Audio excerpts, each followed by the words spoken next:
हे ईश्वरा सर्वांना चांगली बुद्धी दे, आरोग्य दे, सर्वांना सुखात आनंदात ऐश्वर्यात घे, सर्वांचं भल कल्याण कर, रक्षण कर, आणि तुझे गोड नाम मुखात खंड राहू दे. सद्गुरुनाथ महाराज. सद्गुरु पैमावली मातोश्री माईयांना प्रथम कृतज्ञपूर्वक वंदन. आणि आपण सर्व सद्भक्त सत्श्रोते आपण सर्वांना आदरपूर्वक नमस्कार. आपण जे चिंतन करीत आलेलो आहोत किंबहुना आपल्या जीवनाच्या संदर्भात जर आपण जर चिंतन करण्याचा विचार केला तर मुळापासून जी सुरुवात करतो ते मूळ प्रथम आणि मग झाड. तसं आपल्या जीवनाचं जे मूळ आहे आणि ह्या मुळालाच आपण परमेश्वर असं म्हणतो. त्या परमेश्वरातून हे सगळं वैश्विक जीवन निर्माण झालेलं आहे. निर्मिती विश्वाची झाली, आपली झाली आहे, सर्व पशुपक्ष्यांची झालेली आहे. ते जे मूळ म्हणजेच परमेश्वर.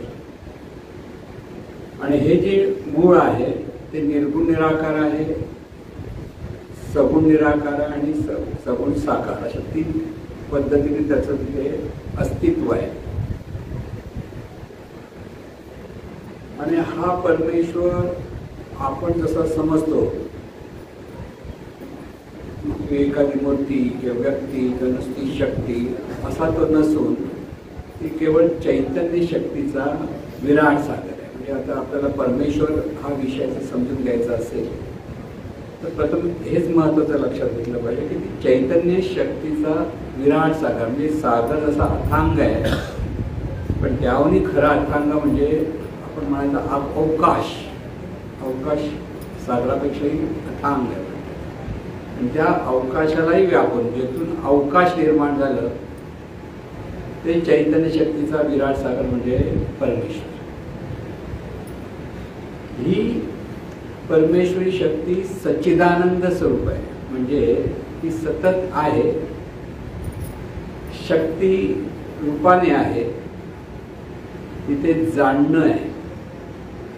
आकाशामध्ये जाणणं नाही आहे, ते समुद्रामध्ये जाणणं नाही. पण ह्या अथांग ह्या चैतन्य शक्तीमध्ये जाणण्याची कला आहे आणि तिथे सहज आनंद आहे. म्हणून हे जे मूळ आपलं आहे ते म्हणजे सच्चित आनंद स्वरूप हे चैतन्य शक्तीचा विराट सागर. आणि ही चैतन्य शक्ती विशिष्ट नियमाने नियमित होऊन प्रगट होते. त्याला आपण विश्व म्हणतो किंवा रूप म्हणतो. हे सगळे विश्वरूप जी आहे ती त्या चैतन्य शक्तीतूनच विशिष्ट नियमाने नियमित होऊन निर्माण झालेली आहे. म्हणून विश्व पाहिलं की ह्या विश्वामध्ये सगळीकडे नियम आहेत. की सूर्य स्वतःभोवती फिरतो हा नियम आहे. सूर्याभोवती पृथ्वी फिरते किंवा इतर ग्रह फिरतात हा नियम आहे. विशिष्ट नियमाने ती फिरत असतात. त्याच्यात आपल्याला ऋतुचक्र निर्माण झाली. निनाळे महिने आपण महिन्याच्या पद्धती म्हणतो. उन्हाळा आहे, पावसाळा आहे, हिवाळा आहे. हे सगळं जे आहे त्या ऋतुचक्र म्हणजे नियम आहेत. म्हणजे वाटेल त्या वाटेल ते होतं असं नाही. बरं लक्षात. म्हणून आपण ज्याला कॅलेंडर म्हणतोय, वार्षिक कॅलेंडर ज्याला म्हणतो, ते जर बरोबर असेल त्या नियमाप्रमाणे म्हणजे सूर्याचं स्वतःवरती फिरणं किंवा पृथ्वीचं त्याच्यावरती फिरणं किंवा वैश्विक चक्र किंवा सूर्याचं जे चक्र चाललेलं आहे, सगळ्या ग्रहमालिकेचं चक्र चाललं आहे ते आपल्याला लक्षात येतं. म्हणून पावसाळा साधारण जून महिन्यात येतो म्हणतो आपण. हिवाळा म्हटलं की तो आणखी नोव्हेंबर डिसेंबरच्या ह्याच्यात येतो. की इथे हे सगळे जे नियम आहेत ते त्या वेळेला त्या कॅलेंडरप्रमाणे आपण म्हणतो. कॅलेंडर हा जून महिना आता येणार आता पावसाळा आला म्हणजे तिथं ते बरोबर त्याचं कालगणना मोजल्याशिवाय. पण काही कॅलेंडर्स असे आहेत की कधी पण काही येतं. म्हणजे जसं बघायला गेलं तर ज्या वेळेला आता एक मुस्लिम बांधव जे कॅलेंडर्स वापरतात तर त्यांचा हा रोजा जो महिना आहे तो कधी उन्हाळ्यात येतो, कधी हिवाळ्यात येतो, कधी पावसाळ्यात येतो, कधी पण येतो. म्हणजे का तर त्या चक्राच्या कालगणनेप्रमाणे ते कॅलेंडर नाहीये म्हणून गणित चुकलेली आहेत तिथे. पण त्यांना सांगणार कोण? नियम महत्वाचे आहेत हे कळत नाही. आता युगानुग चाललंय, त्यांना कळलं पाहिजे की जर इंग्लिश कॅलेंडर प्रमाणे त्या त्या महिन्यात ते ते ऋतुचक्र आहे ते आपली जी कॅलेंडर्स आहे हिंदू संस्कृतीची, तिथे पण बरोबर त्या त्या महिन्यामध्ये ती ऋतुचक्र आहे त्याची कालगणना बरोबर मोजली गेलेली आहे. लक्षात द्यायचं म्हणजे योग्य नरेंद्र म्हणण्यापेक्षा आपल्याला नियम कसं चाललेलं आहे, चक्र कसं चाललेलं आहे हे आपल्या लक्षात आलं पाहिजे. म्हणून परमेश्वरी शक्तीतून हे सगळं विश्व निर्माण झालंय. आणि हे जे विश्व, म्हणून पहिलंच एक लक्षात आलं, परमेश्वर म्हणजे चैतन्य शक्तीचा विराट सागर. आणि ह्या चैतन्य शक्तीचे जे नियम लक्षात घेणं आणि त्या नियमाप्रमाणे वागणं म्हणजे धर्म. आपल्या जीवनाशी आपण कसं संबंध जोडला ते लक्षात घ्यायचं की आपलं जीवन नियमाने चाललेलं आहे आणि नियमाने चाललेलं जे जीवन आहे ते आपल्याला व्यवस्थित लक्षात घेता आलं पाहिजे. म्हणून अनेक धर्म ज्याला आपण म्हणतो तर ते धर्म म्हणजे त्या त्या काळात त्या त्या कोणी धर्मसंस्थापकांनी काहीतरी चांगल्या हेतूने हे असं वागलं पाहिजे की असे सण साजरे केले असं जे सगळं मांडलं गेलेलं आहे किंवा देवाबद्दलची कल्पना त्या त्या काळानुसार केलेली आहे. ही सगळी जर निसर्गीय अशी सुसंगत असतील तर ती बरोबर असतात, विसंग असतील तर ते काहीतरी चुके. म्हणजे आता कधी कधी हिंदू धर्मामध्ये जो पवित्र दिवस म्हणतो तिथे दुसऱ्या धर्मामध्ये तो अपवित्र म्हटला जातो. का? कारण ते नियम तिथे एकमेकाशी जुळले गेले नाही. तर कोणाचं चुकतं कोणाचं बरोबर आपल्याला त्यात पडायचं नाही. पण महत्वाचं हे जे वैश्विक नियम चाललेले आहेत आणि हे वैश्विक नियम आणि त्या नियमाप्रमाणे जर आपण जीवन जगायला लागलो तर ते सगळं काही व्यवस्थित होतं हे पहिलं लक्षात. नियमाच्या विरोधात काहीतरी आपल्याकडे आपलं कर्म झालं तर आपल्याला त्याचा त्रास होतो, दुःख होतं. हे सगळं जे आपण म्हणतो तर तिथे एक धर्म म्हटल्यानंतर म्हणून जीवनविद्येने ती व्याख्या केली की इष्ट आणि अनिष्टकारक चैतन्य शक्तीचे निसर्ग नियम त्यांचे मानवी जीवनावर भले बुरे परिणाम लक्षात घेऊन मानवी कल्याणासाठी स्वीकृत केलेली विचारधारणा म्हणजे धर्म. म्हणजे आपण आपलं जीवन हे विचारातून चाललेलं असतं. सगळ्यांचं विचार बिघडले जीवन बिघडतं. लक्षात घ्या. विचार नैराश्य विचाराच्या अंगाने प्रगट व्हायला लागलं की माणूस सतत निराशेत गुंतत जातो. म्हणून विचाराकडे जर लक्ष द्याल की विचारच आपण सतत आनंदाचे करायला लागलो तर आपली वृत्ती आनंदमय होते. आणि हे विचारांचं महत्व लक्षात घेऊन आपल्या धर्मात काही तर धर्मामध्ये सण साजरे केले जातात. का? की तुम्हाला आनंदात राहण्यासाठी सण आहेत. अमुक दिवशी हे होतं तमुक दिवशी होतं असं काय नाही. बलिप्रतिपदेला अमुक झालं किंवा आणखी कधी काय झालं असं जे आपण म्हटलंय तिथे फक्त ती मुद्दामून काही असे गोष्टी सांगितल्या गेल्या आहेत. पण तिथे बाबा आता दिवाळीला की आपण आधी खर्च नाही करायचं म्हणतो आपण, पण जशी दिवाळी आली की लगेच आपल्याला उत्साह वाढायला लागतो. कारण विचारांचा प्रभाव असतो. लक्षात घ्या. म्हणून सामूहिक विचार ज्यावेळेला एका वेळेला चांगले आनंदाचे होते तेव्हा तो असतो तो सण. म्हणून सर्व धर्मामध्ये सण साजरे केले जातात. पण ते सण साजरे म्हणजे आनंदासाठी केले जातात. कारण तुम्ही जेव्हा विचार आनंदाचे करायला लागता तर जीवन तुम्हाला त्यावेळेला तरी तुम्ही आनंदाने जीवन जगत असता. म्हणून इथे विचारांचं महत्व आहे. म्हणून विचारधारणा, आपण विचारधारणा कशी करतो ती नियमाशी सुसंगत असेल तो तो धर्म, विसंगत असेल तर तो अधर्म. लक्षात घ्या. आता हे अनुकरण निसर्ग नियम कोणते? आधी एक सोपा नियम, क्रिया तशी प्रतिक्रिया. प्रत्येकाला येतं. आपण जे कर्म करतो त्या कर्माप्रमाणे आपल्याला चांगला वाईट परिणाम मिळत असतो. तर प्रत्येकाला कळतोच असं नाही. प्रत्येकाला कळत नाही की असं केलं. आता आपण एखाद्याला आरडाओरडा केला, मोठ्याने बोलला, तो माणूस शांत असला तर आपल्याला परिणाम चांगला मिळाला म्हणतो. पण तो मनात ठेवून परत तुमच्याकडे कधीतरी येईल आणि तो तुम्हाला परत असं काहीतरी करेल तेव्हा तुम्हाला राग येईल. पण त्यावेळेला तुमच्या लक्षात नाही आपण पूर्वी केलं म्हणून तो आता करतोय. लक्षात ठेवा. म्हणजे क्रिया प्रतिक्रिया ह्या कुठे ना कुठेतरी असतात जीवनामध्ये. म्हणून हा जो नियम आहे आणि ह्या नियमाप्रमाणे मी हे नियम म्हटल्यानंतर जसे क्रिया तशी प्रतिक्रिया किंवा जसे तुमचे विचार तसा जीवनाला आकार, परिणामी तिथे कारणे असतात. म्हणजे सगळं क्रिया प्रतिक्रियाचीच वेगवेगळी रूपं सांगितली. आणि म्हणून आपल्याला आपले विचार कसे आनंदाचे, समृद्धीचे, ऐश्वर्याचे ठेवता येतील हे आपण पाहता आलो. प्रत्येक माणसाने जरी चांगल्या विचारातून जीवन जगण्याचा प्रयत्न केला तरी तो आनंदाने जीवन जगतो. म्हणून इथे परमेश्वर आपल्या जीवनात कसल्याही प्रकारची ढवळाढवळ करत नसतो. तो आपल्याला कृपाही करत नसतो आणि कोपही करत नसतो. तर आपणच आपल्या विचारातून आपल्यावर कृपा किंवा कोप ओढावून घेतो. महत्वाचं लक्षात घ्या. आणि हे ज्याला कळतं त्याला धर्म चांगला कळला म्हणून लक्षात ठेवा. तिथे मग पारंपरिक आपण जे हिंदू धर्म, मुस्लिम धर्म, ख्रिश्चन धर्म जे म्हणतो ते जर नियमाशी सुसंगत असेल तिथे तर ते आनंद आहे, पण जिथे विसंगत असेल तर तिथे दुःख आहे. आता तुम्हाला सुसंगत विसंगत काय, एका धर्माचे लोक दुसऱ्या धर्माबद्दल अनिष्ट चिंतन करतात, अनिष्ट बोलतात, हे निसर्ग नियमाशी विसंगत होतं. म्हणजे तुम्ही एखाद्याबद्दल जेव्हा अनिष्ट चिंतन करता, काही वेडावाकडा विचार करता, त्याचा वेडावाकडा परिणाम आपल्याला येतो. तुम्ही कोणत्याही धर्माचे असाल, कोणत्याही जातीचे असाल, 5व्या माळावर उडी मारली तर परिणाम सगळ्यांना माहिती आहे. पण 5व्या माळावरून किंवा 25व्या माळावर वाटतं, 5व्या माळा थोडा वाटतं, 25व्या माळा उडी मारली परिणाम सगळ्यांना माहिती आहे. तो कोणत्याही धर्माचा असो, नियम आहे. पण त्याने पॅराशूट घेऊन उडी मारली तो आरामात पडेल, मग त्याला काही होणार नाही. नियम आहे, नियम सांभाळता आले पाहिजे. लक्षात, उडी मारणं चांगलं की वाईट, तुम्ही कशी उडी मारता त्या नियमाशी सुसंगत उडी मारली तर तुम्ही चांगलं किंवा वाईट ठरतं. म्हणजे नियम किती महत्वाचे ते लक्षात घ्या. आणि म्हणून हे नियम पाळणं म्हणजे धर्म. परत लक्षात घ्या, लोकांना वाटतं आपण धार्मिक आहोत, म्हणजे जे आपण कर्मकांड करतो त्यालाच लोक आपण स्वतः मोठे धार्मिक आहोत समजतात. म्हणजे श्राद्ध करणं, पूजा अर्चा करणं, तीर्थयात्रेला जाणं, ह्याच्यात धार्मिकतेचा काहीच संबंध नसतो.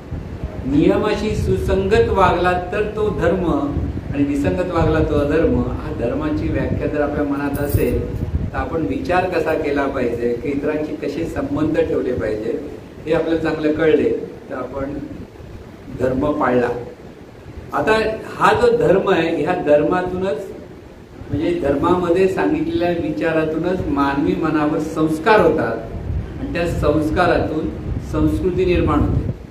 लक्षात घ्या कसे एक एक एक एकमेकावर. म्हणजे परमेश्वर म्हटलं तर चैतन्य शक्ती नियम, त्या चैतन्य शक्ती नियम कार्यरत होतात. त्याप्रमाणे आपण जसं कर्म करतो जो निर्माण होतो धर्म, ते त्या विचाराच्या चांगल्या विचाराच्या संस्कारातून जर आपण वागायला लागलो तर ती असते ती संस्कृती.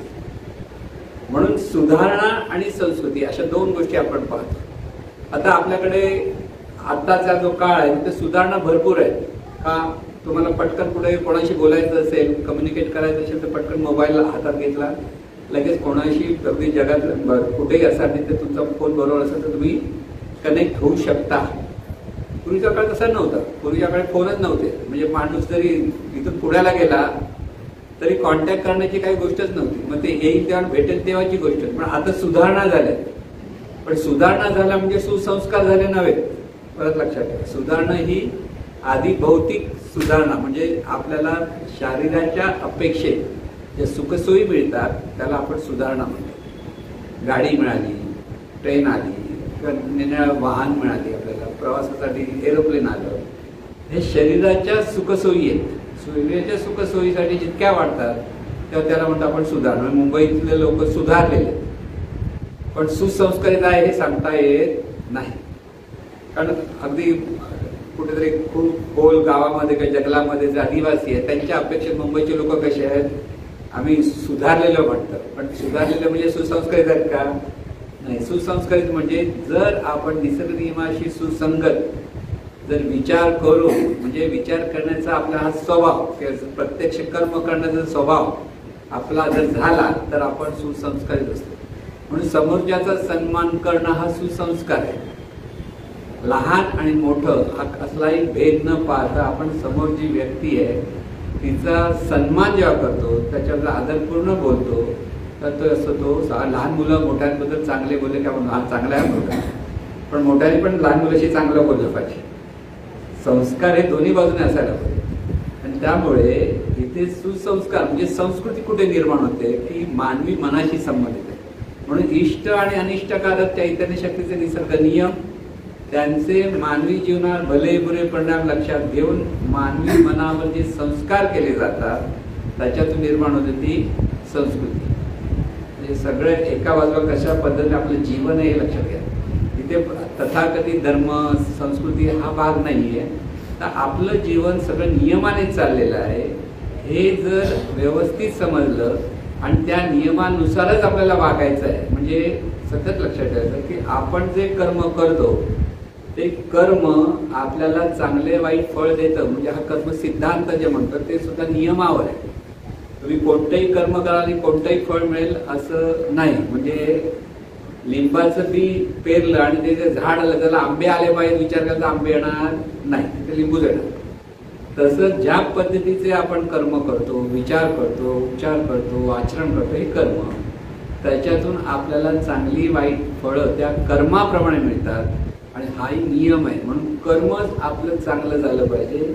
इथे कर्म करताना प्रत्येक माणसाने सावध राहिलं पाहिजे. प्रत्येक गोष्ट लक्षात ठेवा की जीवन विद्याने हे जे प्रॅक्टिकल गोष्टी सांगितलेल्या आहेत इथे काही बदल होणारा नाहीये, कारण नियम कधीच बदलत नाही. प्रभू रामचंद्रांच्या काळात तेच निसर्ग नियम होते, श्रीकृष्णाच्या काळात ते निसर्ग नियम होते आणि आताही तेच निसर्ग नियम आहेत. पण त्या काळामध्ये असलेल्या लढाया आताच्या काळात नाही. आता पूर्वीचा काळ कसा होता, आता अगदी लांब कशाला शिवाजी महाराजांचा काळ प्रत्येकाच्या कमरेला तलवार असायची, तलवार घेऊनच फिरायचे ना. आता तुम्ही तलवार घेऊन फिरा, आतमध्ये घेऊन जात पोलीस स्टेशन. काळ बदलला, लक्षात घ्या. ही काळ बदललेला आहे, त्या काळाप्रमाणे आपल्याला वागता आलं पाहिजे परत, पण ते पण नियमाशी सुसंगत. प्रत्येक ठिकाणी नियम. म्हणून आपण जेव्हा चांगलं कर्म करतो की वाईट कर्म करतो, जे परिणाम आपण आपल्याकडे स्वीकारतो, म्हणजे परिणाम मिळण्यासाठी ज्या पद्धतीचं कर्म करतो हे लक्षात घेऊन जर कर्म केलं तर चांगला परिणाम मिळण्यासाठी चांगलं कर्म करायचं. वाईट कर्म परिणाम मिळण्यासाठी वाईट कर्म केलं तर वाईट परिणामच मिळणार. म्हणून परिणामाचे ते कारण आहे. हा जो नियम आहे त्याचा अर्थ काय, आपल्या वाट्याला जर चांगल्या किंवा वाईट जी परिस्थिती येत असते ती आपल्या विचारातून येत असते, उच्चारातून येत असते आणि आचरणातून येत असते. जीवनात हे जीवन आपण जगत असताना आपल्या वाट्याला चांगली वाईट परिस्थिती येते, आपण तिला बोलवतो असं नाही, पण ही सगळी परिस्थिती आकर्षित होते ती आपल्या विचारातून होते. महत्वाचं लक्षात घ्या, आपल्याला पत्ता पण नसतो की असं होत असतं. पण ज्या पद्धतीचे विचार करत असतो त्याच पद्धतीचे लोक तुमच्या जवळ येतात. हा एक आणखी एक भाग आहे. तुम्ही ज्या पद्धतीने, म्हणजे आपण म्हणतो गँगस्टर्स आहेत, गँगस्टर्स. पूर्वी आताचा काळ कमी झाला. गँगस्टर म्हणजे एक अगदी खून मारामार करणाऱ्यांचा एक एकत्र येणं, संघ. ते त्याच पद्धतीच्या विचाराचे लोक, एकमेकाला मारणं किंवा कुठेतरी लुटणं किंवा पैसा मिळवणं हाच विचार. त्यासाठी त्यांची लोक खूप चांगलं चालतात. पण ज्या वेळेला आपल्याला सत्संग हाही संघच आहे. आणि गँगस्टर म्हटल्यानंतर पूर्वी डी गँग, जी गँग, आणखी काय काय गँग नावं ऐकायला अशी मिळायची. आता जरा कमी झाली. पण हा जो संघ आहे ते एकाच विशिष्ट विचारांचे एकत्र येतात आणि मग त्यावेळेस तुम्ही म्हणाले ह्यांचं कुठे वाईट झालं, कुठे भलं झालं. पण जसा काळ जातो तसं एकेकाचं पतन कसं होताना आपण जर पाहिलं तर प्रत्येकाच्या कर्माचं फळ प्रत्येकाला मिळत असतं हे कळेल तुम्हाला. म्हणून लगेच कोणती गोष्ट परिणाम रूपाने आपण पाहू बघायला गेलं तर काहीच मिळत नाही. आपण म्हणाले त्यानं एवढं वाईट झालं, तो दाऊद बसलाय मस्तपैकी, खूप पैसा कमवतो असं म्हणतोय ना आपण, पण तो रात्री झोपत पण नसेल. कळलं ना. कोण त्याला मारेल ते त्याला भीती वाटत असेल. लक्षात घ्या तुम्ही की त्याला घरं बदलत, हे बदलत, लपून तुम्ही आरामात घरी गेला आरामात झोपता की नाही. तो विचार करतो आज पुढच्या खोलीत झोपावा. कळलं ना की समोर कोण मारेल सांगता येत नाही, कारण त्याचं कर्मच तसं आहे. एक कोकणातला माणूस आज पाकिस्तानामध्ये जाऊन तिथून पण तो सगळ्यांना चक्र चालवतो. किती हुशार आहे. पोलिसाचा मुलगा होता कोकणातला, पण आज तो सगळ्यांना गोल गोल गोल गोल फिरून राहिला. पण त्याचा परिणाम त्याच्या जीवनात चांगला आहे की वाईट आहे, पैसा खूप मिळवला असेल त्याने, पण मनशांती द्यायला जरा सुद्धा नसेल. परत लक्षात ठेवा. म्हणून जे जे कर्म आपण करतो त्या त्या कर्माप्रमाणे आपली मनशांती असते किंवा नसते. माणसाची मनशांती ढळते कारण त्याचं कर्म चुकतं, त्याचा विचार करण्याची पद्धत चुकते आणि त्यावेळेला हे सगळं जीवन आपल्या वाटायला येत असतं. म्हणून इथे महत्वाचा बौद्ध काय करायचा, आपल्या जीवनाला सुरुवात ही विचाराचं होत असते. विचाराच्या मागे भावना असतात आणि भावनाच्या मागे भाव असतो. इथे परत आपल्या जीवनाकडे आपण जर जीवनाकडे पाहायला लागलो तर आपण आपल्या मनामध्ये जे सुसंस्कार असतील लहानपणापासून आपल्या आई वडिलांनी केलेले संस्कार हे नियमाशी सुसंगत असतील तर आपण आनंदाने सगळ्या गोष्टी सहज करू शकतो निसर्ग नियमानुसार. पण लहानपणी बघा आता कसं मी सांगतो, लहानपणी जर आई वडील खूप कडक असतात, सगळी मोठी भावंड असतात आणि त्यातला जो लहान भाऊ असतो त्याला सगळे दाबत असतात, तो मोठा झाल्यावर तो कुठे बोलायलाच मागणार नाही. कारण त्याला लहानपणापासून इतके संस्कार झालेले असतात, त्या अंतर्मनाचा पॅटर्नच तसा होतो. किंवा एक लहानपणी जर एखाद्या मुलाला लहानपणी शिव्या देण्याचंच ऐकता, आई वडील शिव्या घालतायत, आजूबाजू लोक शिव्या, तो मोठा झाला तो सहज शिव्या देत बसतो. ती चांगली आहे का वाईट त्याला कळत नसतं, पण ती शिवी दिल्यावर त्याला बरं वाटतं. का? संस्कार. आपल्या मालवणी लोकांची एक सवय, आता सगळेच मालवणी नसतात, म्हणजे ती एक शिवी दिल्याशिवाय तिथे जोर येत नाही मालवणी बोलायला, आहे ना, असं वाटतं ना. संस्कार वाईट आहे की चांगला हा भागच बाजूला होतो. पण जर लहानपणीच जर आपल्या मुलाने शिवी दिली असं जर वडिलांना, कारण वडिलांनी जर त्याला शिक्षा केली आहे त्याच वेळेला, त्याच्या तोंडून परत शिवी आयुष्यभर येऊ शकत नाही. संस्कार लक्षात घ्या. म्हणून शिवी चांगली वाईट ह्याच्यापेक्षा आपण ज्यावेळेला एखादा उच्चार करतो, विचार करतो, त्याचा परिणाम चांगला वाईट झाला तर ती चांगली किंवा वाईट असते. कोणती गोष्ट चांगली वाईट कधी होते त्याचा परिणाम काय होतो हे जर आपण बघायला गेलो तर आपल्याला कळते हे चांगलं आहे की वाईट आहे. म्हणून इथे परिणाम लक्षात ठेवून म्हणजे चांगलाच परिणाम मिळवण्यासाठी आपण चांगलंच कर्म काय करायचं हे ज्याला कळतं तो शहाणा. शहाणपण जिथे आलं ते शहाणपण कुठे येतं की निसर्गनीय अशी सुसंगत कर्म पाहिजे. याचा अर्थ काय, परिणाम जो आपल्याला मिळायचा आहे तो परिणाम आपल्याला कसा मिळाला पाहिजे त्याप्रमाणे आपण विचार केला पाहिजे, उलट गणित करायचं. पण त्यासाठी मन शांत पाहिजे, मन स्थिर पाहिजे, प्रत्येक गोष्ट विचाराने करण्याची कुवत निर्माण झाली. कारण आपलं मन कधी जितकं मजबूत असतं तितकंच आपलं मन कमकुवत पण होऊ शकतं. दोन्ही गोष्टी असतात. माणसाच्या जीवनात चांगल्या मनासारख्या गोष्टी घडायला लागल्या आणि त्याच्यातून त्याला एखादा जर विचार करण्याची पद्धत त्याला जर व्यवस्थित कळली तर त्याचं मन खंबीर होतं. पण एखाद्या माणसाच्या जीवनात जर अनिष्ट गोष्टी एकदम अंगावर आल्या तर तोच माणूस विचार करण्याची कुवत त्याच्यावर राहत नाही आणि तो कमकुवत मन होतं आणि मग तो जीवनामध्ये मागे मागे मागे जातात किंवा स्वतःच्या कोशामध्ये जाऊन राहायला त्याला कॉन्फिडन्स येत नाही, कुठे बोलावं असं वाटत नाही. हे का होतं? कारण तिथं मन त्याचं कमकुवत झालेलं असतं.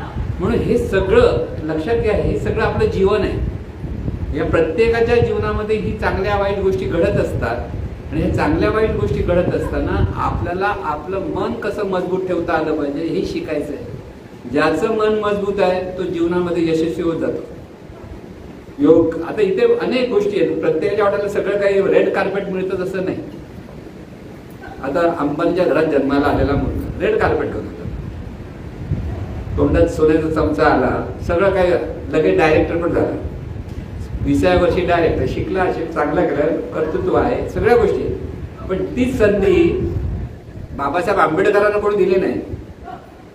तिथे त्यांनी कष्ट घेत घेत घेत कुठपर्यंत गेले, बॅरिस्टर. त्या काळात बॅरिस्टर होणं म्हणजे केवढं मोठं कर्तृत्व होतं त्यांचं. की सावरकर आहेत, जे बॅरिस्टर, महात्मा गांधी आहे, बॅरिस्टर त्या काळातले बॅरिस्टर. आताचा बॅरिस्टर वेगळा, पूर्वीचं बॅरिस्टर वेगळं. प्रत्येकाचं कर्तृत्व आता त्याने आपला विचार धरत धरत एका गरिबीतून किंवा त्यांना सगळ्या जातीच्या अपेक्षेत त्यांच्याकडे बाजूला ठेवण्याची जी त्या काळात समाजाची जी धारणा होती त्याच्यातून बाबासाहेब आंबेडकर इतके मोठे झाले शिक्षणाने की ही त्यांनी प्रगती केली स्वतःची. लक्षात ठेवा. किंवा ही जी सगळी मोठी मंडळी जी आपण म्हणतो त्यांना ती विचार करण्याची ताकद होती. महात्मा फुलेंना आपले समाजाला सुधारण्याचा जो विचार करण्याचा जो खंबीर मन होतं ते सर्वांकडे नव्हतं. स्त्रियांना शिक्षण देण्यासाठी त्याने आपल्या बायकोला उद्युक्त केलं आणि त्याही सावित्रीबाईंनी तेवढंच खंबीर मनाने ते केलं. ही सगळी खंबीर मनाची लक्षणं आहेत. लक्षात ठेवा. ही मोठी मोठी माणसं आपण जे म्हणतो त्यांनी जे मोठं मोठं कार्य केलं आहे ते त्यांच्या विचारातून केलेलं आहे. त्यांचं मन तितकं स्ट्रॉंग जितकं असतं तितकं तशी त्याने परिस्थिती बदलतात आणि बदललेल्या परिस्थितीतून आपलं जीवन साकारतं. म्हणून जसा तुमचा विचार तसा जीवनाला आकार हा नियम आहे. इथे नुसता सिद्धांत असं म्हणता येत नाही, तो वैश्विक नियम आहे. म्हणून वैश्विक नियमाच्या अंगाने ही सगळी मोठी माणसं, आता एका बाजूने अधिभौतिक सुधारणा म्हणजे खूप पैसे मिळवणं, बिझनेस चांगला करणं हा एक भाग आहे. दुसऱ्या बाजूने आपल्या मनाचा विकास साधत जाणं हा दुसरा भाग आहे. महात्मा गांधीने मनाचा विकास साधण्याचा अभ्यास केला. राजकारणातला संत एकच, अनेक राजकारणी होऊन गेले असतील आतापर्यंत, पण एकच संत आहे म्हणजे महात्मा गांधी, दुसरा कोणच नाही. कारण राजकारणामध्ये कधी होऊ शकत नाही इतकं संत, पण ते लोकांना कळू शकत नाही. ते महात्म्य त्यांचं सगळ्यांना व्यवहाराच्या अंगाने, चांगल्या वाईट गोष्टीच्या अंगाने पाहण्याची वृत्ती असते, पण त्यांना नावं ठेवणारे पण भरपूर लोक आहेत. पण ह्या सगळ्या गोष्टीमध्ये ज्या वेळेला आपण म्हणतो गौतम बुद्ध, आता ही संत मंडळी म्हणतो आपण, ज्ञानेश्वर, तुकाराम महाराज, रामदास स्वामी, ही सगळी मंडळी ज्यावेळेला म्हणतो ती त्यांचं नेमकं कुठे सगळ्यात त्यांनी काय नेमकं केलं, त्यांचंही मन मजबूत, पण त्यांनी आपल्या मनाचा विकास साधत केला. म्हणजे मनाचा विकास साधणं हा एक भाग आहे आणि अधिभौतिक सुधारणासाठी जे काही करणं हा दोन भाग आहे. आज आपण जे व्यवहारी जगतामध्ये पाहतो त्याला अंबानी मोठे वाटतात, अदानी मोठे होतात, सगळे मोठे, ते अधिभौतिक सुधारणेच्या अंगाने कार्य चांगलंच आहे त्यांचं, ते नाव ठेवण्यासारखं नाही. पण एखादा जो संत, आता पै माऊली ज्याला म्हणतो, ती संत आहे, त्यांनी मनाचा विकास झाला. ते खूप पैसे काही कमवलेले नाही, पैसे कमवण्यासाठी ते धावले नाही कुठे, जे आहे ते त्यांच्या नेहमीसारखेच लोकांनी जसं काम केलं तसंच पैसे मिळत. पण लोकांना मार्गदर्शन करून त्यांच्या जीवनात सुख निर्माण करण्यासाठी जो प्रयत्न त्यांनी केला त्याचा अर्थ तो आहे की तिथे त्यांनी मनाचा विकास साधलेला आहे. त्यांनाही अडीअडचणी आलेल्या, असं काय नाही की त्यांना सगळ्यांचे रेड कार्पेट घातलेलं, पण तिथे स्वतः ज्ञानाचं चिंतन करणं, त्याच्या ज्ञानातून हे परिणाम लक्षात, हे सगळे जीवनविद्येचं जे तत्वज्ञान आहे ते नियमाच्या अंगाने कसं त्यांनी विकसित केलं हे आपल्या लक्षात येईल. प्रत्येक माणसाचं जीवन नियमाने चाललेलं आहे हे जर कळलं तर आपणच आपल्या जीवनाचे शिल्पकार आहोत हे प्रत्येक माणसाला कळेल. तिथं कॉन्फिडन्स येईल की हे मी असं केलं तर मी आनंदाने जीवन जगू शकतो.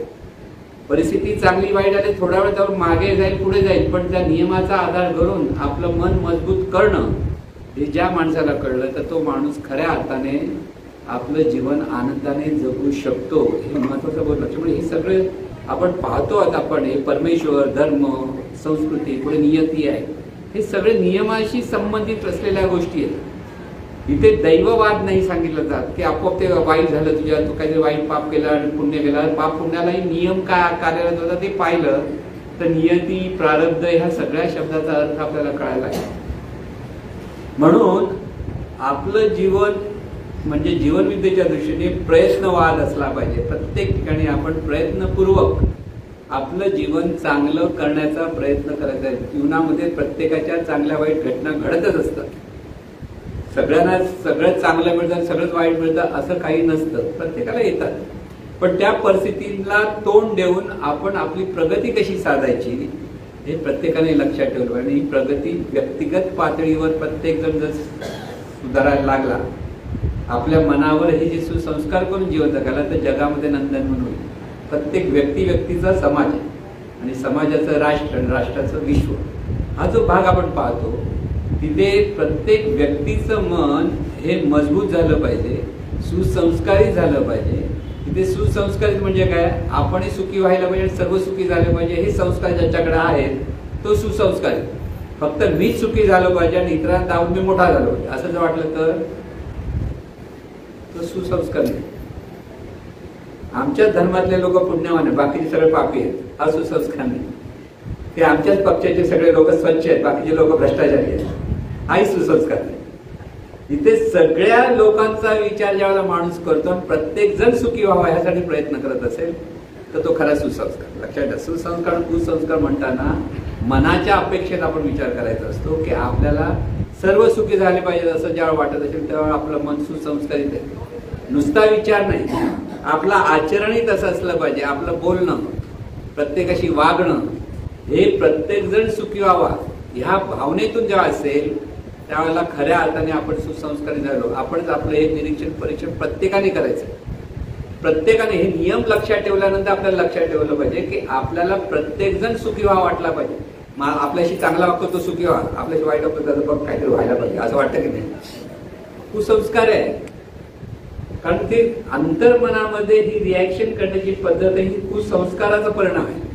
पूर्वीपासून कोणीतरी काय बोललं की त्याचा कुठेतरी काटा कसा काढायचा, त्याला माणूस हुशार, स्वतःला हुशार समजतो. पण ते हुशारी नसतं, कारण नियमाला तिथे छेद गेला की त्याला वाईट परिणाम हा मिळणार असतोच. आणि म्हणून जास्तीत जास्त लोकांशी आपण आपले संबंध चांगले कसे ठेवता आले पाहिजे लक्षात. चांगले संबंध म्हणजे तुम्ही समोर आला की एकमेकांशी हसला तरी चांगले संबंध. समोर बघून तोंड फिरवत असाल तर चांगले संबंध ठेवलेले नाहीत. समजा एखाद्या माणसाची पटत नाही, भांडलेलं आहे, समोर आलं तर काय करता आलं पाहिजे? हसता आलं पाहिजे. तो म्हणजे प्रेमाने म्हणजे आनंदाने हसता आलं नाही. तो कशाला दिसला हा, तोंड फिरवलं काय ना, तो कुसंस्कार आहे. कारण इथे प्रत्येकाशी आपले चांगले संबंध आपण जोडत राहिले पाहिजे. आपल्या बाजूने समोरची व्यक्ती कशीही वागू दे, तो सुखी झाला पाहिजे. ही जर भावना आपल्याकडे यायला लागली तर तो संसार, ही ज्याच्याकडे भावना असते त्याचं मन मजबूत होतं. मजबूत मन करण्यासाठी ह्या सगळ्या गोष्टी आहेत, लक्षात ठेव. म्हणून आपल्या जीवनामध्ये आपलं मन आपल्याला मजबूत करायचं आहे. आणि ते मन मजबूत होण्यासाठी चांगल्या विचारांची कास आपल्याला धरता आली पाहिजे. चांगल्या विचारांची कास धरण्यासाठी तसाच सत्संग असावा लागतो. आणि सत्संग अशा लोकांचा असला पाहिजे की तिथे ह्या सगळ्या धारणा विचारांच्या पक्क्या केल्या जातात. सत्संग म्हणजे नुसतं आपण एकमेकाशी ग्रुप झाला आणि सत्संग झाला असं नाही.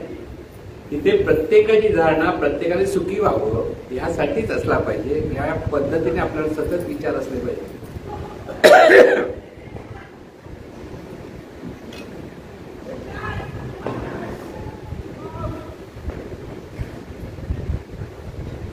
आणि म्हणून इथे महत्वाचा बोल लक्षात घ्या. जीवन आपलं कसं चाललेलं आहे हे प्रत्येक माणसाने पाहता आलं पाहिजे. जीवनाचा असा सगळा जो ही चाललेली कालगणना म्हणा किंवा जीवन चक्र ज्याला म्हणतो ते सगळं नियमाने चाललेलं आहे. हे जो ज्यावेळेला आपल्या लक्षात येईल त्यावेळेला प्रत्येक गोष्टीचा आपण स्वीकार करत जातो की ते नियमानुसार आहे. आता कडक ऊन आता आले, तुम्हाला आता मे महिना कशाला बाबा आला, एवढं कडक ऊन कशाला पाहिजे. मग लगेच म्हणजे पावसाळा आला तर बरं, पावसाळा आला तर बरं. आणि पावसाळा आला तर भरपूर पाऊस हा तर कशाला पडला पाहिजे. माणूस रडायचं तर रडत बसतो. पण हे नियम आहेत बाबा, तू त्याला बोलून तुझं काही फरक पडतो. तू आनंदाने स्वीकारलास तर आनंदी आहेस. उन्हाळा आहे, आनंद आहे, सूर्याचं तेज पाहतायत, अनुभवता येतं, त्याला नमस्कार करा मनापासून. पण तुम्ही सूर्याला नमस्कार केला म्हणजे सूर्य काही शांत होणार नाही तुमच्याकडे. सूर्य सूर्यासारखा तळपत राहणार. तुम्हाला त्याच्यापासून कसं वाचवायचं हे तुम्हाला कळलं. सावलीत बसा, डोक्यात काहीतरी छत्री ठेवा, काही हरकत नाही. पण तिथे कुरकुर कुरकुर करत बसला, किती गरम हो, किती गरम हो, जो तो सांग भरपूर गरम आहे ना. म्हणजे काय झालं, रडत बसले म्हणजे काय झालं, तुम्हाला गरमच होत राहणार. इथे आपल्याला प्रत्येक गोष्टीचा स्वीकार करता आला पाहिजे आणि त्यासाठी मन मजबूत पाहिजे. लक्षात, पावसाळा आला तर पाऊस पडणारच, हिवाळा आला तर थंडी लागणारच. तिथे तुम्हाला बंडी घातली पाहिजे हा साधा नियम आहे. थंडी वाजते तर घ्याला बंडी, पाऊस आला तर घ्या छत्री आणि आनंदाने राहा. म्हणून प्रत्येक गोष्ट आपल्याला स्वीकारायची असते आणि त्याच्यातून पुढे चांगला मार्ग जर आपण शोधायला लागलो तर इथे खरा धर्मही पाळला जातो. संस्कृती म्हणजे सुसंस्कृती, मानवी संस्कृती म्हटलं म्हणजे दोन पद्धतीची संस्कृती जीवनविद्या सांगते. तथाकथित धर्मातून जे जे काही विचार दिलेले जातात त्याच्यातून एक जी संस्कृती साधारण संस्कृती म्हटलं म्हणजे प्रत्येक धर्मामध्ये या दिवशी असं वागा की असा उपास तपास करा, असं रतवैकल्य करा, हे संस्कार. आणि त्याप्रमाणे लोक उपास तपास करतायत, रतवैकल्य करतायत, पूजा अर्चा करतायत. तिथे नियमाशी संबंध ठेवलेला नाहीये. पण काही वेळा नियमाशी संबंधही असतो, कधी नसतो. आता उपास करणं हा निसर्गाशी सुसंगत आहे का विसंगत आहे? विचार करा. सुसंगत आहे का विसंगत आहे?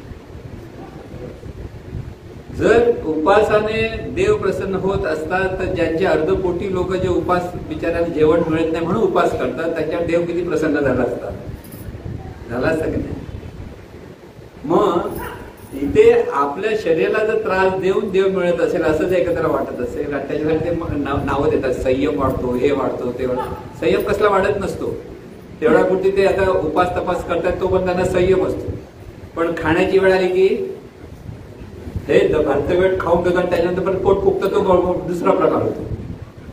इथे योग्य त्यावेळेला योग्य ते खाणं हा नियम आहे. उपाशी पण राहू नका आणि इतकं पण खाऊ नका की ती उलटी होईल. दोन्ही गोष्टी असतात. किती कुठे कुठे कसा नियम पाळता आला पाहिजे हे प्रत्येकाला जेव्हा कळतं तेव्हा ते त्याला म्हणतात ते शहाणपण असतं. म्हणजे शहाणपण हा धर्माचा आत्मा आहे. जिथे शहाणपण नाही तिथे कोणताही धर्म राहत नाही. आणि म्हणून विचार आणि आपलं मन यांचा जो संबंध आहे तो जर आपण लक्षात ठेवला तर आपल्याला सुसंस्कारित जीवन जगायचं आहे. म्हणजे निसर्ग नियमाशी नियम लक्षात घेऊन सर्वांना सुखी करण्याचा जो आपल्याकडे सतत धारणा असते तर आपलं मन सुसंस्कारित होतो. हे परत लक्षात. मी फक्त माझ्या पुरती जर पाहत असेल, मला मिळालं बाजार, मला काय करायचंय, म्हणजे बाहेर खूप ऊन आहे आणि मला मी एअर कंडिशन मध्ये बसलोय, देत ना आपल्याला काय करायचं, मी एअर कंडिशन मध्ये उगीच रडत बसायचं नाही असं म्हणणारे लोक आहेत. पण तसं नाही. सगळ्यांना चांगल्या गोष्टी मिळाव्यात ही मनामध्ये जर विचारधारणा असेल तर आपलं मन सुसंस्कारित आहे. सद्गुरूंना त्यांच्या घरी सगळं सुखसोयी होत्या, बाहेर यायची काय गरज होती का? पण पैमावली अगदी त्या वेळात पण अगदी काळा चौकीला येऊन रात्रीच्या वेळेला येऊन लोकांना मार्गदर्शन करत. कशासाठी? लोक सुखी व्हावेत म्हणून. हे त्यांचं विकसित मनाचं लक्षण. बाकीचे लोक घरी बसवते, आपल्याला बाजार, आपल्याला काय करतं लोकांचं, कशाला लष्कराच्या भाकऱ्या वाजायच्या असंही म्हणणारे लोक होते. म्हणजे इथे मन विकसित कधी होतं, जेव्हा आपण सर्वांचा विचार करायला लागतो तेव्हा. आणि मन संकुचित होतं त्यावेळेला आपण निसर्ग नियमाच्या विरोधात वागत असतो. आणि म्हणून दोन्ही बाजूने आपलं मन व्यापक कसं होईल, लोकांचं भलं कसं होईल किंवा आपल्या आचरणातून लोकांचं भलं व्हावं, हा ज्या विचार आपल्याकडे यायला लागेल त्यावेळेला आपल्या मनाचा विकास होतो. मनामध्ये ती व्यापकता येते. स्वतःपुरती जे पाहण्याची जी आपली वृत्ती आहे ती दूर होते. आणि म्हणून परमेश्वर, धर्म आणि संस्कृती त्याच्यापुढे नियतीचा विचार आपण करणार आहोत. पण ह्या सगळ्या गोष्टी ह्या नियमाशी सुसंगत वागणं याच्यावर आधारित आहे. हे लक्षात आलं आपण आनंदाने जीवन जगू शकतो. त्यासाठी कसली कर्मकांड करायची गरज नाही. कर्मकांडाच्या विरोधात जीवनविद्या नेहमी बोलते. म्हणजे जे जे सद्गुरूंचे जे विचार आहेत ते नियमाच्या विरोधात जे आहे त्याबद्दल ते बाजूला कसं करायचं हाच बद्दल त्यांचं सगळं मार्गदर्शन या जीवनविद्येत आहे. पण आपल्याला ते बऱ्याच लोकांना ते कळत नाही आणि ते न कळल्यामुळे आपण चुकीचंच वागतो अशी आपली गत होते. कारण हे सगळं कळलं पाहिजे. हे सगळं तत्वज्ञान महाराजांनी कसं मांडलेलं आहे ते मांडलं गेल्यातून आपल्याला नेमकं काय साधायचंय, आपल्याला सुखी व्हायचंय. पण आपल्याला सुखी व्हायचं म्हणजे आपल्याबरोबर सगळ्यांनी सुखी व्हायचं हा विचार त्याला. फक्त मला सुखी व्हायचं नाहीये, माझ्याबरोबर जे जे कोण आहेत की आपलं जग प्रत्येकाचं किती असतं. विश्वाचा विचार पुढचा, आधी आपल्या आजूबाजूचे लोक सुखी व्हावेत हा जर विचार असेल तर जास्त दुःखी आपण कुठे होतो? आपल्या जगामध्ये. आपलं जग म्हणजे आपण ज्या माणसांशी संबंधित आहोत, आपले अगदी आई वडील, भाऊ बहीण, काका मामा, मित्रमंडळी, शेजारी पाजारी, हे आपलं जग आहे. रोज ज्यांना भेटता, रोज ज्यांच्याशी संबंध, त्यांच्याबद्दल तुमच्या मनामध्ये चांगले वाईट विचार येतात किंवा ते आपल्याबद्दल जे चांगले वाईट विचार करतात त्याच्यातून आपण सुखी दुःखी होत असतो. दुसरं सुखी जगाशी काही संबंध येत नाही आपल्याला. तिथे हिमालयामध्ये, हिमाचल प्रदेशामध्ये किंवा कुठे आसाममध्ये मोठा पाऊस पडलाय, वादळ झालं, तुम्ही दुःखी झाला कारण तुमचा संबंध येत नाही. तुम्ही बघा कशी धड एअरपोर्ट कुठं ते तुटून गेलेलं पावसाच्या वेगामुळे. आपल्याला पुढे काय माहिती आहे, बघितलं टीव्हीवर, हा बरं वाईट झालं एवढं म्हणून बसलो गपचूप. पण आपल्या मुंबईत जर बाजूला काहीतरी झालं तर आपण घाबरायलो, अरे बापरे तिथे आलं. आपल्याशी संबंधित ज्या ज्या गोष्टी आपण करतो तिथे आपण सुखी दुःखी होत असतो. आणि म्हणून आपल्याला जर सुखाने जीवन जगायचं असेल तर आपलं पहिलं म्हणजे मन मजबूत करता आलं पाहिजे. मन मजबूत हे व्यापक विचारातून होतं. सर्वांचा विचार करण्यातून जीवन कसं जगायचं हे ज्या माणसाला कळतं त्याचं मन विकसित होतं आणि मजबूत होतं. दोन्ही गोष्टी संतांचं, सर्व संतांची मनं ही मजबूत मनाची लक्षण आहेत सगळी. आणि म्हणून आपल्याला आपलं जीवन कसं घडवायचं हे प्रत्येकाला कळलं पाहिजे. तिथे कसल्याच अंधश्रद्धा नाहीये, लक्षात घ्या. आपण अंधश्रद्धेतून जर जीवन जगायला लागलो तर तिथे आपल्या जीवनामध्ये दुःखही निर्माण होतातच. इथे नियमाने जीवन जगायचं एवढं कळलं पाहिजे आपल्याला. आणि नियमाने जीवन जगत असताना काहीतरी भलत्या सलत्या वाईट भ्रमिष्ट काहीतरी चांगले परिणाम होतील असा काहीतरी माणूस विचार करत असेल तरी ते चुकीचं आहे. लक्षात ठेवा, प्रॅक्टिकल जीवन जगायचं की ते आपल्याला आपण जे जीवन जगत असताना आपल्यामुळे कोणाला दुःख होता कामा नये, किंबहुना आपल्यामुळे जास्तीत जास्त लोकांना सुखच झालं पाहिजे ह्या विचारातून जेव्हा आपण नेहमी बाहेर पडायला लागतो आणि तसे त्या पद्धतीचं वागायला लागलो तरी आपण सुखाने जीवन जगू शकतो. आणि म्हणून हे सगळं जे तत्वज्ञान आहे ऋषीमुनींना तेच सांगायचं आहे. त्या सर्व वेदकालीन ज्यावेळेला ज्या ज्या गोष्टी घडत गेल्या त्याच्यावर जे चिंतन करत गेले त्याच वेदांचं संतांनी जे सांगितलेलं महाराज जीवन त्यांनी एकत्रित केलं, त्याचं शास्त्र मांडलं आणि त्याला आपण जीवनविद्या म्हणलं. आणि म्हणून धर्म तो परमेश्वर, धर्म आणि संस्कृती एकाच परमेश्वर नियमांचं हे सगळे वेगळी वेगळी रूपं आहेत आणि ती रूपं आपल्याला कशी आचरणात आणता येईल ते आपल्याला पाहता आलं पाहिजे. आपल्या मनाची अवस्था तशी करता येईल. प्रत्येक ठिकाणी आपण जेव्हा चांगला विचार करतो तेव्हा चांगला परिणाम मिळत असतो. लक्षात घ्या, वाईट विचार करून चांगला परिणाम मिळतो हा आपला भ्रम आहे. आपण कधी वाईट गोष्ट करतो आणि परिणाम चांगला मिळतो तर पूर्वीच्या चांगल्या कर्माचा तो परिणाम चांगला असतो. पण आता जे करू त्याचा पण पुढे वाईट परिणाम होणार हे आपल्या लक्षात येत नाही. बऱ्याच वेळा लोकांना वाटतं काय आपण असं फसवलं, लोकांना फसवून काहीतरी पैसे मिळवले. आज जगामध्ये सगळीकडे लोक एकमेकाला फसवायला भरपूर तयार आहेत. आज तुम्ही म्हणाल की तुमच्या बँकेतला पैसा राहीलच याची गॅरंटी देता येते का? कुठेतरी तुमचं मोबाईलवर कुठे काय दाबलं गेलं बटन आणि कुठेतरी सांगितलं तर पटकन तो पैसा निघून जातो. पूर्वी घरातली चोरी करायला चोराला काहीतरी करावं लागत, ह्याला बटन दाबली तरी पटकन बँकेतले पैसे जातात. अर्थात आपलं तिथे अज्ञान असतं म्हणून लक्षात घ्या. म्हणजे आज जी सगळी व्यवस्था आज म्हणतो ही माणसं किती हुशार आहेत फसवणारी, तुम्हाला पटकन फसवू शकतात. पण इथे सावध राहा, इथे पण सावध. सगळीकडे लक्षात घ्यायचं सगळीकडे ही चैतन्य शक्तीच प्रत्येक रूपाने प्रकट आहे. म्हणून आपण नेहमी म्हणतो प्रत्येकाने ईश्वरी शक्ती आहे. पण ही ईश्वरी शक्ती आज जीवरूपात आहे आणि जीवरूपात असल्यामुळे काही लोक सर्व सुखी होण्याचा प्रयत्न करतील आणि काही लोक लोकांना लुबाडण्याचाही प्रयत्न करतील. दोन्ही बाजू आहेत. म्हणून द्वंद्वात्मक जग म्हणतो. जिथे काळोख आहे तिथे प्रकाश पण आहे, जिथे दुःख म्हणतो तिथे सुख पण आहे. दोन्ही गोष्टी तिथे जीवनामध्ये आहे आणि तिथे आपण कशी आपली जीवन कसं जगायचं हे जर आपल्याला कळायला लागलं आणि त्याच्यातून प्रयत्नपूर्वक आपण चांगल्या विचारातून जीवन जगायला लागलो तर आपल्या जीवनात सुख शांती समाधान सहज प्राप्त होते. म्हणून सगळं हे तत्वज्ञान आपल्याला शेवटी सुख शांती समाधान मिळण्यासाठी ऐश्वर मिळू शकतो, समृद्धी जीवनात मिळू शकतो, पण त्याचबरोबर सुख शांती समाधान मिळू शकतो. आणि हे जर मिळवलं तर खऱ्या अर्थाने आपण जीवन जगतो आहोत हे आपल्याला कळेल. जर आपण असमाधानी आहोत, अशांती आहे, उद्याची भीती आहे, चिंता आहे तर आपलं जीवन खडतर झालं म्हणून समजेल. इथे सगळ्या गोष्टीला आपण मात करू शकतो हा जर आत्मविश्वास आपल्याकडे असेल तर त्या आत्मविश्वासाने आपण जीवन जगू शकतो. कोणतीही परिस्थिती असतो आनंदाने जीवन जगता आलं पाहिजे. इथे जर मन मजबूत राहिलं तर आपोआप आपल्या जीवनामध्ये सगळ्या चांगल्या गोष्टी मिळायला लागतात. म्हणून सतत चांगलंच होणार हा एकच नियम. काही असो चांगलं होणार म्हणून सांगायचं आणि पुढे प्रयत्न करायचे. त्याच्यातून सगळं काही मिळू शकतो. तोच धर्म आणि तीच संस्कृती. अशी ही संस्कृती आपल्याला आत्मसात करता आली पाहिजे आणि खऱ्या अर्थाने आपल्याला जीवन जगता आलं पाहिजे. प्रॅक्टिकल ही गोष्ट प्रत्येकाने लक्षात घ्यावी आणि सद्गुरूचरणी हीच प्रार्थना प्रत्येकालाही सुख शांती समाधान. सद्गुरुनाथ महाराज ईश्वरा सर्वांना चांगली बुद्धी दे, आरोग्य दे, सर्वांना सुखात आनंदात ऐश्वर्यात ठेव. सर्वांचं भलं कर, कल्याण कर, रक्षण कर आणि तुझे गोड नाम मुखात खंड राहू दे. सद्गुरुनाथ महाराज.